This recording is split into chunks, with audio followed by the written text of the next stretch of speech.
Here's some more top stories for you on the show tonight. Conservationists in Mombasa have raised the alarm over the wanton destruction of the mangrove forest, whose acreage is reducing at a worrying rate. A group of researchers has complained of increased injustice to the local environment following developments by government agencies and the private sector. And as KTN's Francis Ontomwa now tells us, some resilient members of the community have resorted to saving the remaining vegetation. In the last couple of years, the Kenyan coastline has witnessed several developments by both the government and the private sector. And it is such projects that have now brought a collision between environmentalists and those involved. The rate at which mangrove vegetation has been brought down is appalling to these conservationists.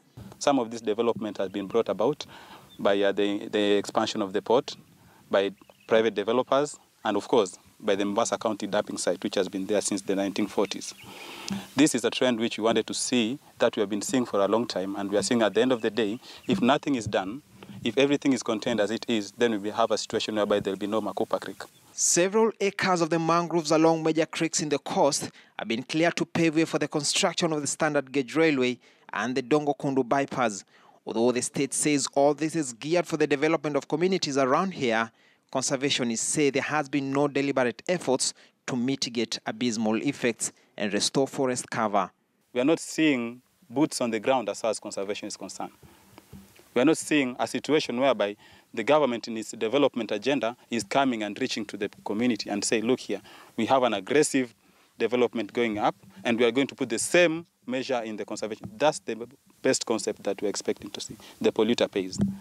Precisely everyone in Mombasa is suffering environmental injustice because of what is happening at that place. In the quest to save the sinking fortunes, the Big Ship and Mombasa Kilindini Forest Conservation Associations are teaming up to defend the environment.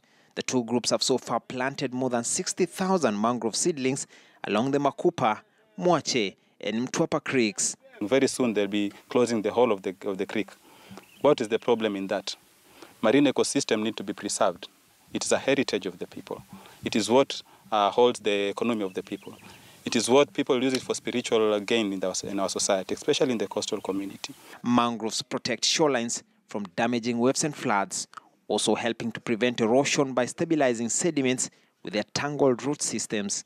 Every year, while environmental bodies organize several conventions to discuss effects of climate change, for most villagers here, however, there is just no time for discussion, but saving what has been left.